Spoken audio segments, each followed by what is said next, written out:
నమస్తే, నేను మీ ఈశ్వర్. ఈ6 న్యూస్కి స్వాగతం. వార్తల్లోని ముఖ్య అంశాలు. బీఆర్ఎస్ ప్రభుత్వంలో మా భూములు లాక్కుంటారు, ఇప్పుడు అధికారంలో లేరు కాబట్టి రైతులకు అన్యాయం అంటారా? కాంగ్రెస్ ప్రభుత్వం రైతుల భూములు తీసుకునేందుకు ప్రజాభిప్రాయ సేకరణ నిర్వహించింది, అది తెలుసుకోండి కేటీఆర్ గారు అంటూ ప్రజలు ప్రశ్నిస్తున్నారు.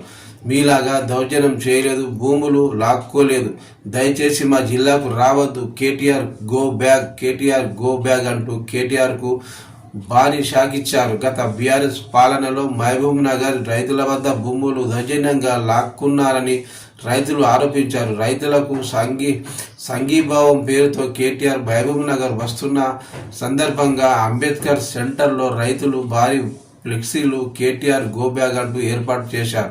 ఈ ఫ్లెక్సీల ఏర్పాటుపై రైతులు మాట్లాడుతూ, గత బీఆర్ఎస్ ప్రభుత్వంలో దళిత గిరిజన రైతుల భూములను బలవంతంగా లాక్కున్నారని, నాటి ప్రభుత్వంలో భూములు కోల్పోయిన రైతులందరూ కలిసి ప్రస్తుతం కేటీఆర్ పర్యటనను అడ్డుకుంటున్నామన్నారు. రైతులకు సంబంధించిన సాగు భూములను ప్రభుత్వ కార్యాలయాల పేరుతో దౌర్జన్యంగా లాక్కొని రైతులపై యుద్ధాంశానికి కేసీఆర్ ప్రభుత్వం పాల్పడిందని రైతులు విమర్శించారు. అంతేకాకుండా రైతులపై అక్రమ కేసులు నమోదు చేశారని, ప్రస్తుతం అధికారం లేదు కాబట్టి రైతుల కోసం ధర్నా చేస్తున్నామని ప్రకటించడం మాజీ మంత్రి కేటీఆర్ బీఆర్ఎస్ నాయకులకు అర్హత లేదన్నారు.